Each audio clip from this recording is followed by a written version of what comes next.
لله. الحمد لله الفرد الصمد الذي لم يلد ولم يولد ولم يكن له كفوا أحد.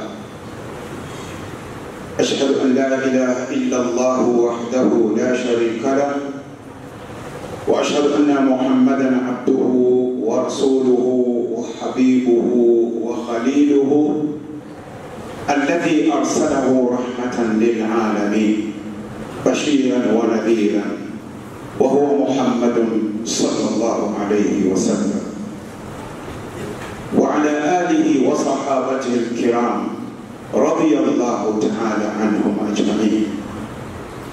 اللهم صل على محمد وعلى آل محمد كما صليت على إبراهيم وعلى آل إبراهيم إنك حميد مجيد. عباد الله، أوصيكم ونفسي بتقوى الله عز وجل.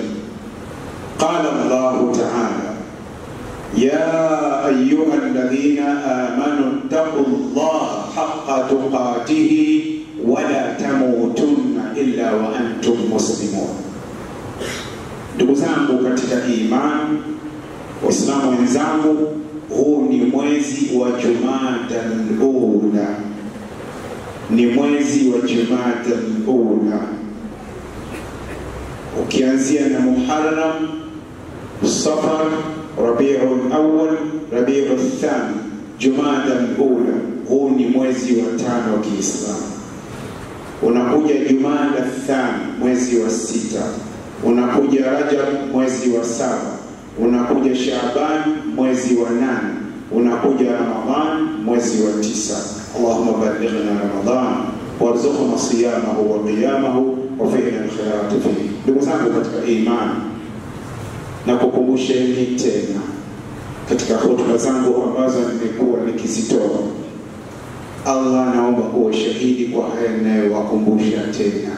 Sura ya 50 aya ya 45, fadhakir bil Qur'ani man yakhafu wa'id. Wakumbushe umma, wakumbushe Waislamu bil Qur'ani.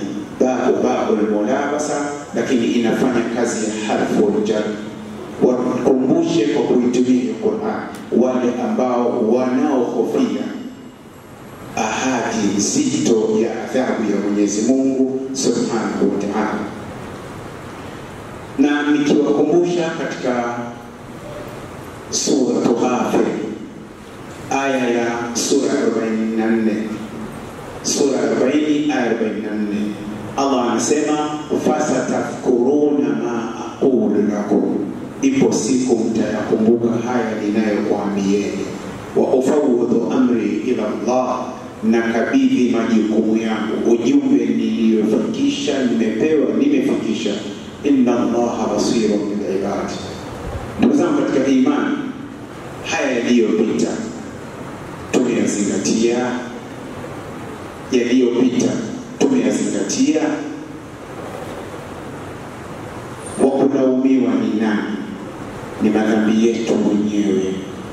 Sura 40 ya sura Shura aya 30, Allah anasema: wama asabakum min musibati fabima kasabat aydikum wa yafu an kathir.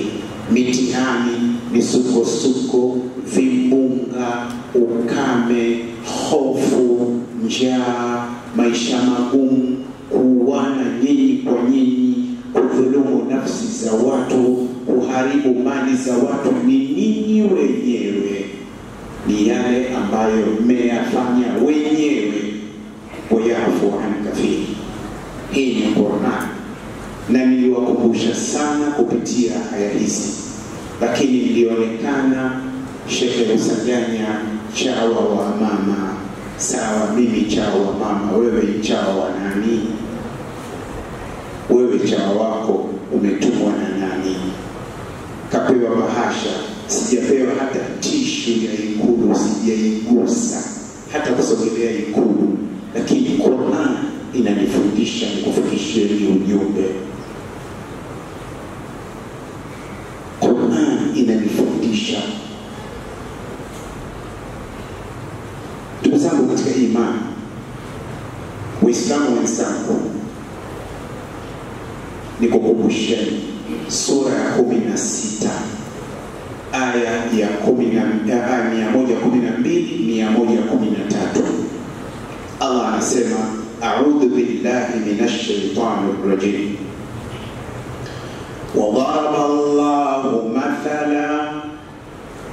مثلا قرية كانت آمنة مطمئنة يأتيها رزقها رغدا من كل مكان فكفرت بأنعم الله فأذاقها الله لباس الجوع والخوف بما كانوا يصنعون ولقد جاءهم رسول منهم فكذبوه فأخذهم العذاب وهم ظالمون.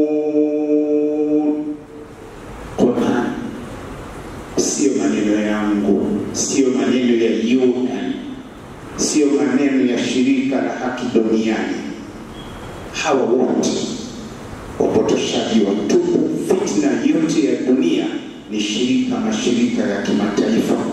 Mungu atawahukumu na atawalani. Watu wabaya sana, ni wabaya sana watu wa haki za binadamu duniani. Mwenyezi Mungu atulinde nao. Quran 112 Allah anasema, wadaraba Allahu mathala. Allah anatoa mfano. Watu wa usulul fiqh wanasema fikirul juz'u wa iradatul kull. Ukienda katika balagha wanasema fikirul mahalli wa iradatul hal. Wadaraba Allahu mathala, Allah anapiga mfano, anatoa mfano. Qarya wa kijiji, qarya nchi, qarya mkoa, qarya wilaya, qarya tarafa, qarya kata, qarya mtaa. Ulikuwa na nini hapa? Akasema kanat amina, nchi hii ilikuwa na amani. Qur'ani hiyo. Saddaqta ma saddaqta ma alayhi illa bala. Umeamini, ukuamini, hayanihusu. Wajibu wangu ni kukufikishia. Mungu anasema nchi hii ilikuwa na amani. Sifa ya kwanza. Sifa ya pili, mutmainna, ina utulivu. Qur'ani inashuka hii, aya hii inashuka kwa Muhammad sallallahu alayhi wasallam. Tanzania haipo, dunia nzima haipo, UN haipo, Spain hawapo, Italy hawapo. Katika mji wa Sicilia Uislamu unaingia mwaka 160. Katika mji wa Ufaransa Uislamu unaingia mwaka 110 Hijria.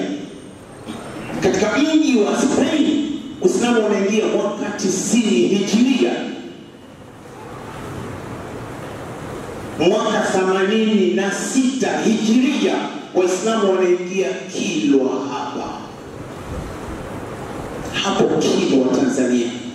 Mwaka 86 Hijria ndugu zetu kutoka Yemen na kutoka Oman wanaingia pale.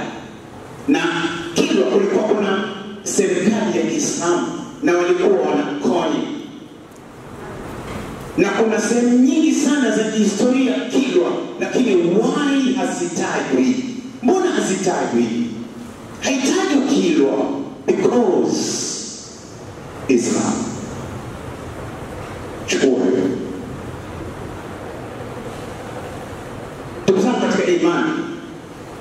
Asema nchi ilikuwa na amani. Qur'ani ikasema mutmainna, ina utulivu. Sifa ya tatu, Qur'ani inasema yatiha rizquha ragadan min kulli makan. Kipato cha wananchi wa pale kinatoka katika kila kona. Kuna mtu anauza kasusi, anapata riziki yake kwa sababu kuna amani.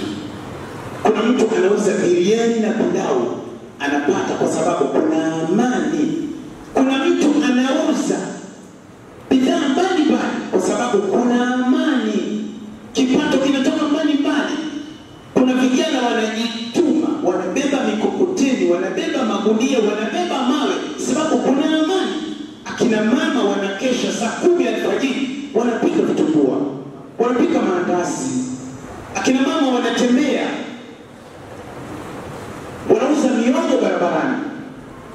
Wanawake ukitazama ni wanawake hapa amewaweka vizuri, lakini hana namna, lazima atoke apate riziki sababu ya amani. Chipsi zinauzwa mpaka saa 10 alfajiri sababu na amani. Qur'ani inasema fakafarat bi'anhumillah, wananchi wa pale wakazikufuru neema za Mungu, wakafanya madhambi, wakauana, wakachomana moto, wakaharibu mali za watu, wakadhalilishana wao kwa wao. Nini Mungu alichokifanya? Qur'ani inasema fa'adhaqaha Allahu libasa al-ju'i wal-khawf. Mwenyezi Mungu akateremshia vazi, akawapa njaa na hofu, njaa na hofu. Sikilizeni Qur'an, Waislamu wenzangu na Watanzania kwa ujumla, hasa wakazi wa Dar es Salaam. Hofu, Qur'an inasema upo nyumbani tangu Jumatano mpaka siku ya Jumatatu, tupo ndani katika honeymoon, hamna kutoka, pesa unayo ununui, kwa sababu watu wa usalama wanasimamia usalama wako wewe.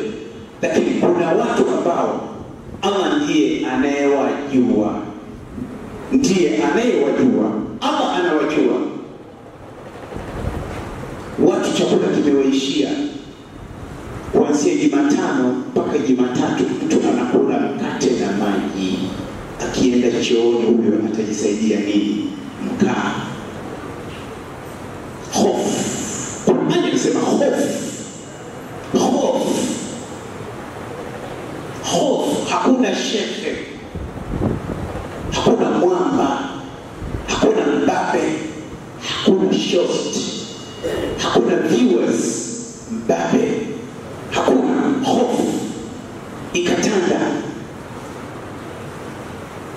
Kwa nini njaa ikawa tamu? Hofu. Qur'ani inasema, ndio maana nasema kama una tatizo la lugha ya Kiarabu huwezi kuitafsiri Qur'ani kwa ladha yake.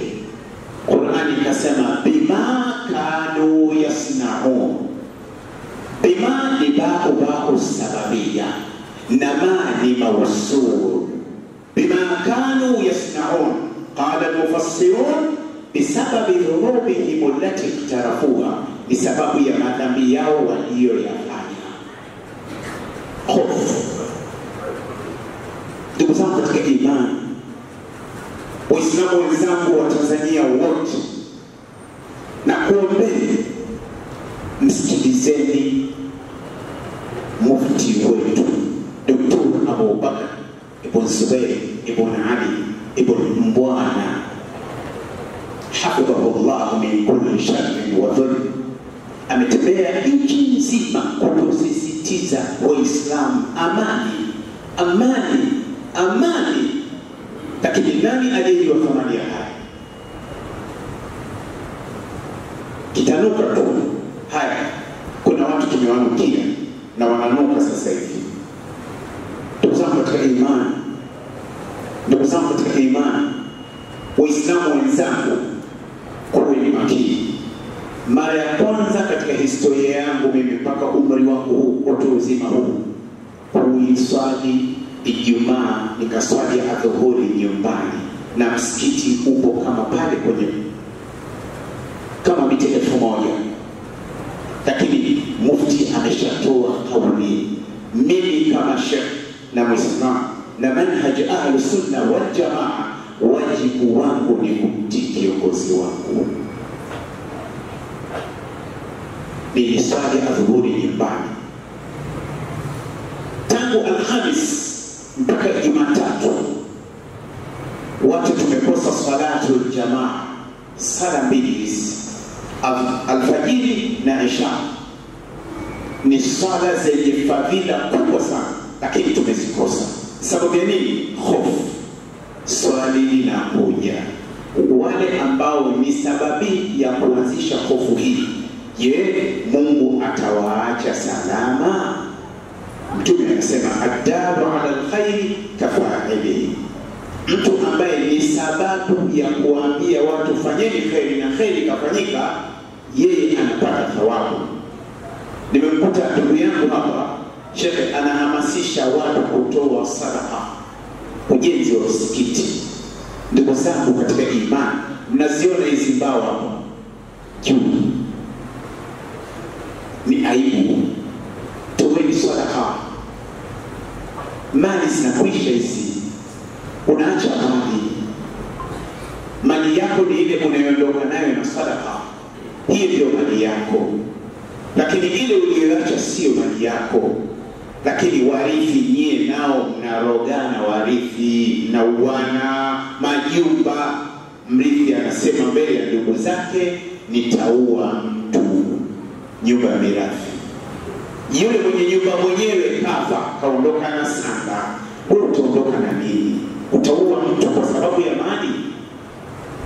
Waislamu wenzangu, pahala popote ambapo Mungu alileta maangamizi na kizaazaa ni pale ambapo mitume kwanza walitumwa, wakasema hawakusikizwa. Qur'an inasema faqadaka Allahu libasa al-ju'i wal-khawf bima kanu yasnaun, Allah akawaletea adhabu ya njaa na hofu kwa yale waliyofanya. Qur'an inasema aya 113 sura 16 sura An-Nahl, walaqad ja'ahum rasulun minhum, waliendewa na mitume miongoni mwao. Mitume hawapo, wakaja masahaba, wakaja matabi, wakaja matabi, wamekuja mashehe mbalimbali, wanafikisha wajibu wao. Lakini minhum, miongoni mwao, katika hao ni mimi. Na kuambieni jamani, neema ya amani, neema ya amani, neema ya amani. Fakadhabuhu, wakampinga, fakadhabuhu, wakampuuza kwamba mashehe wametumwa, wamepewa bahasha. Allah ni shahidi, nipo katika mimbari, sijapewa hata tishu ya korosho kutoka Ikulu. Lakini ukweli lazima tuambiane, sababu nitaulizwa. Mimi nimesoma Qur'an na nimesomeshwa na mashehe mpaka nimefika Madina. Nimechukua degree yangu ya theology Madina Islamic University, theology na education, miaka 4, na ninaendelea kujisomesha. Na kupitia mashehe wenzangu na wasikiza wanavyosema, napata hii nasema, lakini sema huyu shehe huyu kapewa mzigo, huyu shehe huyu chawa. Lakini hii hainipi tabu. Mtume Muhammad sallallahu alaihi wasallam aliambiwa majnun, mwenda wazimu, lakini hapo mwenda wazimu. Aliambiwa akta, hana kizazi, lakini alikuwa na watoto 7. Aliambiwa nikahi, mwanga, lakini hapo mwanga. Aliambiwa ni sahib, mchawi, lakini hakuwa mchawi. Sasa nini? Kuambia watu ukweli, jamani, hili ni haramu, acheni. Mtume Musa alayhi salam, hadithi katika Sahih Bukhari, Mtume Musa aliambiwa ni Adar, anabusha. Mtume wa Mungu namwambia anabusha, kumbe hakuwa anabusha. Kwa sababu Musa ni pale alipowaambia jamani, acheni uovu, acheni uovu, mwabuduni Mungu mmoja. Sasa na sisi mashehe tunapata tabu, kiasi ambacho unakuta hata shehe anaonwa vibaya, anatukanwa. Jana nilikuwa naangalia katika mazishi yalitokea ya Sharif Majini rahimahullah. Yani yale yalizungumzwa na viongozi mbalimbali, lakini hapa kwenye comment watu wamewatukana matusi mabaya. Mimi mwenyewe ninatukanwa, lakini my friend, wewe unanitukana mimi, sina habari kabisa, unajisababishia vidonda vya tumbo, utakufa mapema na kizunguzungu. Sina habari na wewe, nafanya kazi ya Mungu. Wa ufawwidu amri ila Allah, inna Allah basirun bil ibad. ninakabidhi ujumbe wangu kwa Allah. Allah anawaona waja wake. Allah, wewe ni shahidi, nimefikisha ujumbe huu. Tumepata mazingatio, tusirudie tena, hasa watu wa Dar es Salaam, msirudie tena, msirudie tena. Ukiambiwa tulia, tulia. Simama ulizwe, ni mtu wa salama, msikilize, zungumza naye vizuri. Tembea na kitambulisho sawa, ulizwa, ni kitu cha kawaida. Ni Tanzania tu, neema ya amani. Wallahi wa Tanzania baada ya miaka haijulikani ndio tunaanza kutembea na vitambulisho, unaulizwa mpaka unaimbishwa wimbo wa taifa. Unaimbishwa wimbo wa taifa mpaka unaimbishwa wimbo wa jimi ya zamani, mchaka mchaka chinja alisema alija. Wimbo huu kama si Tanzania wa asili huwezi kuuimba. Kwa miaka ya 70 ndio ilikuwa jimi ya zamani. Watu wameimbishwa, unaonyesha kitambulisho, wanakwambia nenda zako, hawana taabu na wewe. Lakini ukiwa mbishi, kitakachokukuta shauri yako. Ndugu zangu, yaliyotokea tumepata mazingatio. Barakallahu li wa lakum bil Qur'an al-azim wa nafa'ani wa iyyakum bil ayati wa dhikri al-hakim. aqulu qawli hadha wa astaghfirullah li wa lakum wa lisa'iril muslimin fastaghfiruhu innahu huwal ghafurur rahim wa huwal barrul karim.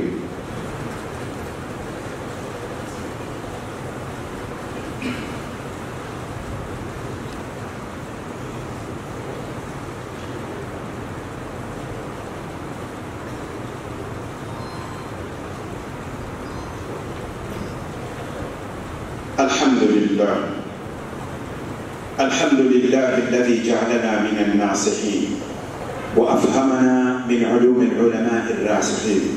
أشهد أن لا إله إلا الله وحده لا شريك له وأشهد أن محمدا عبده ورسوله. تبزانه katika imani. Hii dunia kwa Mwenyezi Mungu ni sawasawa na upepo. Nimemkuta ndugu yangu anasisitiza kujenga nyumba za Mungu, kutoa sadaka, kufanya khairat. Ndugu zangu, kabla ya tukio hili, mtihani uliotokea katika nchi yetu, Mwenyezi Mungu atupe amani, atudumishie amani, na wale ambao ni sababu ya amani hii kutetereka, Allah anawajua, atajua cha kuwafanya. Wao ndio anawajua. Siku moja nilipo Kariakoo, ilikuwa siku ya Jumanne kabla ya Jumatano 29, ilikuwa 28 Oktoba. Nilikuwa nimekaa pahala, akapita kijana mmoja, kwangu mimi ni mtoto, anavuta mkokoteni. Unajua Kariakoo vijana wamejiajiri, wanajituma. Wengine wamejiajiri kwa baiskeli. Unamkuta ameweka kifurushi kujuma, anapeleka, kishapewa huku apeleke Uhuru, mwingine anapeleke Upanga, ama kutoa Upanga kuleta sijui wapi. Ile yote ni sababu ya neema ya amani. Mpaka akiondoka mjini anapokutano 10, 20. Sasa yule kijana, ndugu zangu, nikupeni mazingatio. Akaniambia, "Assalamu alaykum." Nikamwambia, "Wa alaykum salam." Nimekaa kwenye kiti pale. Ule mkokoteni kauacha barabarani, akanifuata mimi. Akaniambia, "Sheikh, utanunua maji ya kunywa." Akanipa shilingi 10,000. Mimi kusagana kijana mkokoteni. Mkokoteni 10,000 akanipa. Nikaichukua ile pesa kuangalia, ni Msimbazi. Yeku ameikuta namna hii. Nikamtazama yule kijana, sasa mimi ni sheikh, nikapata mazingatio. Nikaingia katika menu yangu ya ilmu ndogo niliyopewa na Allah subhanahu wa ta'ala. Nikakumbuka hadithi moja Mtume sallallahu alaihi wasallam. Kuna mtu mmoja alikwenda kutoa sadaka, akamkuta dada mmoja, ni dada poa, hana ibada yoyote, akampa sadaka. Watu wakamlaumu, wakamwambia unampa sadaka huyu?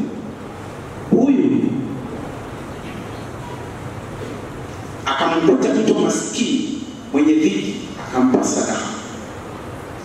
Akamtafuta pahala mtu mwenye uwezo, ana uwezo wake, naye akampa sadaka. Alipompa sadaka ile mwenye uwezo, akamtazama yule bwana aliyempa sadaka na akajitazama namna alivyo, wapo tofauti.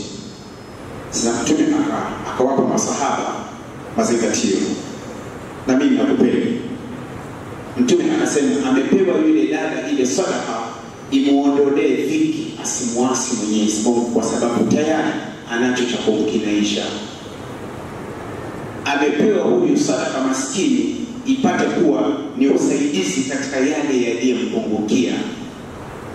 Amempa sadaka huyu tajiri apate mazingatio kwamba mpaka mimi ninapewa sadaka. Ina maana gani? Maana yake ni kwamba afunguke, aanze kutoa sadaka. Waislamu wenzangu, sadaka tadfa'u al-balaa, sadaka inaondoa mabalaa. Tuoeni sadaka. Tukisema tunatoa sadaka, unaambia shehe kisha anaanza kuomba huyo. Shehe kwa kuomba bana hatari sana. Yaani na siku mashehe wakikaa misikiti yote wasihamasishe sadaka, watalaumu. Mashehe hawatakishi, umeme hamna, feni hamna, angalia maji, misikiti imechafuka. Lakini ukisema unaambiwa shehe anaomba sadaka. Sasa nakuulizeni, tufanye nini? Haya matatizo makubwa. Haya matatizo ndio maana Mwenyezi Mungu Subhanahu wa Ta'ala mitume wake alipowatuma walikuwa hawana shida ya mali, walikuwa wanakula vizuri, wanafanya kazi ya Mungu. Lakini mimi sasa naweza nikasema mimi sio mtume. Sawa? Mimi sio mtume wala sio sahaba. Mimi ni shehe. Nahitaji bajaji. Unapanda bajaji. Chukua mfano, nimetoka pale Mpojuni mpaka hapa. Nimepanda bajaji. Ukila winga, shehe tumemuona anakula winga. Ukipanda bajaji yako. Ukiwa gari, umepanda gari nzuri, shehe mambo yenu mazuri siku hizi mashehe. Sasa nakuulizeni, tufanye nini? Kwa sababu mna roho mbaya, roho dhaifu. Tufanye nini sasa? Nikipambana kucheza winga ndani ya daladala Kariakoo Bagala, mashosti wamenizunguka hapa. Sema shehe angalia watakutoa udhu. Sasa nifanye nini? Ukifululiza kula ugali shehe anakula ugali siku hizi bana. Ukila wali mfululizo, shawarma, chipsi, ukionekana na vitu kama shehe mambo yake mazuri, yani anakula vitu vizuri. Waislamu wabea nie, yani wambea roho zimekana na hii. Lakini tutakwenda hivyo. Ndugu zangu, nakumbusheni sadaka. Nakumbusheni toeni sadaka. Na kuombeni kwa jina la Mwenyezi Mungu. Sawa?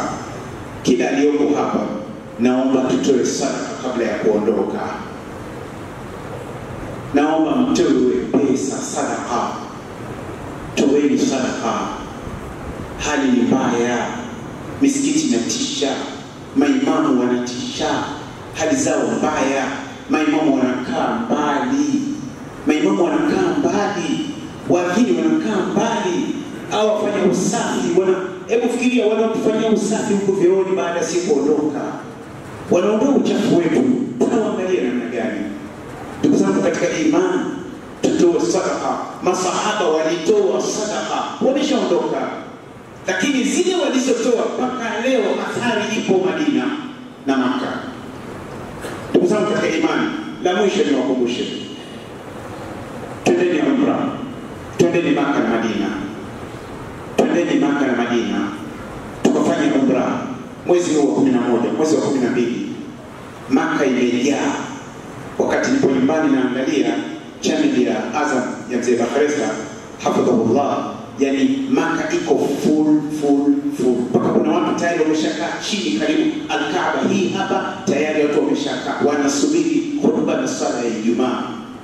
Waislamu wenzangu, wapelekeni watoto wenu umra, watoto kama hawa upelekeni umra. Sawa, upelekeni umra. Watoto kama wale upelekeni umra. Mpeleke kwa Rasulullah Madina. Mtoto anaenjoy. Unaambia unapona hapa mwanangu? Hapa ndio kwa Mtume Muhammad. Yule huwa mnamlipa madrasa. Hilo ndio kaburi lake mwanangu. Unaiona mwanangu? Hiyo ndio Al-Kaaba mwanangu. Tukiswali sisi kule nyumbani tunaelekea hapa. Mnatoka hapo mnakwenda katika Masjid Quba, Qiblatain. Mnakwenda Uhud, mnakwenda kule ilikoteremkia Qur'an. Mnakwenda kule Mtume alipoteremshiwa wahi. Mnakwenda Arafat, Muzdalifa, Mina. Yani unajenga, unaweka kitu katika maisha ya watoto. Waislamu wenzangu, wapelekeni watoto umra. Mwezi huu wa 11 nadhani wiki 2 zijazo utakuwa likizo. Wapelekeni watoto umra. Wapelekeni watoto umra. Mwende mkawaonyeshe kama maeneo ambayo huyajui haya ninayoyaeleza. Imetokea mimi tuko pamoja nitakuonesha. Mpaka ipo sehemu katika msikiti wa Mtume sallallahu alayhi wasallam, nadra watu wengi hawapajui. Mama Aisha anasema Mtume ilikuwa ikifika saa 8 usiku, saa 9 anaswali pale, na kama watu wangelipajua ingelipigwa kura, anayeshinda ndio aswali pale rakaa 2. Ni pahala ambapo dua mwanangu inakuwa konki. Unakwenda kwenye Al-Kaaba, unaigusa nyumba ya Mwenyezi Mungu hivi, unaigusa, unalia, unamwambia ya Rabbi, nipo nyumbani kwako, nimekuja ya Rabbi, na 1 na 2 na 3. Unataja hata wale ambao wamekuonea, wamekufanyia ubaya, unakuwa na menyo ya majina yao, wallahi hawatoboi. Na katika Al-Kaaba unapozunguka pale utakuta kuna kitu kama mkingia pale. Sawa, ile ni mizaa. Halafu chini kuna dua jengo, watu wanaingia mle ndani kusali. Ile sehemu ukipata nafasi ukapiga rakaa 2, ukataja shida zako kwa ikhlas, mwachie Mwenyezi Mungu afanye kazi. Pale makamu Ibrahim aliposimama mzee Ibrahim alayhi salam, wakati anamwambia mwanae Ismail, nipe jiwe, nipe tofali, uijenga Al-Kaaba. Ile sehemu ni pahala dua inapokelewa. Ruknul Yamani, nguzo ambayo imeelekea Yemen, na ile ndio nguzo ambayo Afrika Mashariki yote imeelekea. Sisi tukiswali hapa tunaelekea upande wa Ruknul Yamani. Al-Kaaba tunaipata namna hii. Tuwapeleke watoto, twende tukafanye umra, hizi mali zitakwisha. Jamani, wale ambao wenye shida na wana uwezo wa pesa, wameonewa, wamefanyiwa, wameharibiwa mali zao, nenda kaseme na Allah, ya Rabbi, nimekuja ya Rabbi. Wallahi ukiomba dua yako, Abraha alitaka kuivunja Al-Kaaba, Mungu akateremsha ndege.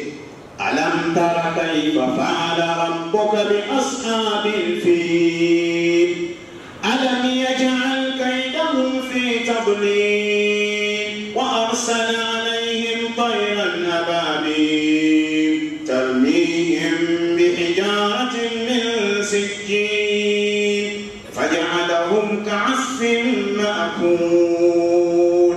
Abraha alitaka kuja kuivunja Al-Kaaba, kwamba watu wote waende Yemen. Akajenga nyumba kule, kisa ni kirefu. Akasogea mpaka akaingia sehemu inaitwa Mina, mpaka ni wa Mina na Muzdalifa, sehemu inaitwa Muhassir, mimi ninapajua. Alipofika pale akasimama, akamwita mzee Abdul Muttalib kutoka Makka, akaja akamwambia, nimekuja kuvunja nyumba yenu. Mzee Abdul Muttalib babu yake Mtume hajazaliwa. Akamwambia, nyumba sio yangu wala sio ya Waarabu, hii nyumba ina mwenyewe. Akamuuliza nani? Akamwambia, utamjua tu mwenyewe. Akamwambia, twende. Abdul Muttalib akarudi mjini Maka, akawaambia jamani, ondokeni, kwa sababu alikwenda na ndovu 1000 kuivunja Kaaba. Chuki dhidi ya Uislamu. Qur'ani inasema ha antum ulai tuhibbunahum wa la yuhibbunakum, nyinyi mnawapenda wao hawakupendeni. Chukua hiyo sura Al-Imran. Akasogea, akanyanyua jeshi lake, kila akiwaongoza wale tembo kuelekea Maka, wanageuka huko. Mwenyezi Mungu alileta tayran ababil, ndege makundi kwa makundi, tarmihim bihijaratin min sijil. Wale ndege walitoa vijiwe kutoka motoni. Kila ndege mmoja alikuwa na vijiwe viwili, na alipiga askari wawili wa Abraha. Kijiwe kimoja askari, kijiwe cha pili askari. Vile vijiwe vilikuwa vinapiga kwenye utosi, vinakuja ndani ya utumbo, vinasaga utumbo, inatokea haja kubwa. Faja'alahum ka'asfin ma'kul, wakawa kama vile majani yaliyotafunwa na mnyama. Kama umepata kukiona kinyesi cha kiboko, basi wakakufidia mbali. Abraham mwenyewe na ile timu yake, wale walinzi hawakufa, wakawa wanakimbia.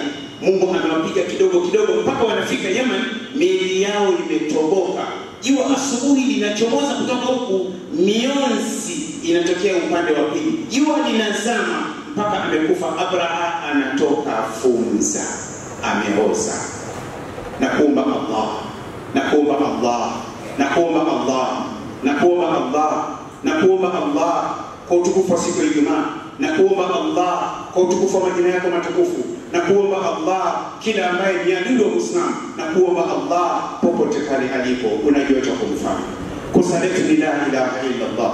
Sisi kusema la ilaha illa Allah, kumwamini Mtume Muhammad sallallahu alaihi wasallam, hatupendi ya Rabbi. Na kuomba, unawajua wanaowachukia Waislamu, unawajua ya Rabbi, hatuna uwezo wa kujilinda nao. Hatuna, ni wewe Allah, unawajua ni wapi, wamejificha wapi, wanakaa vikao gani ya Rabbi. Na kuomba khairan ababi, waliomwangamiza Abraha huko walipo ya Rabbi, wachukue kwa baraka ya siku ya Ijumaa ya Rabbi, kwa utukufu wa siku ya Ijumaa ya Rabbi, na kwa baraka ya khutba na baraka ya dua inaomba wakati wa mimbar ya Rabbi. Hawa unawajua, kila mwenye dhiki kwa ajili ya kutukana Uislamu, kuwashambulia Waislamu, kuwatukana mashehe, anawadhalilisha mashehe, unawajua pahala walipo ya Rabbi. janninuhum, anzilhum alayhim al-junun, anzil alayhim al-junun, anzil alayhim al-junun, anzil alayhim al-junun. Allahumma ahlikuhum, Allahumma ahlikuhum, Allahumma dammirhum, Allahumma dammirhum, Allahumma dammirhum, Allahumma alayka bihim, Allahumma alayka bihim, Allahumma finahum biwajhika fashita ya rabbal alamin, ya rabbal alamin.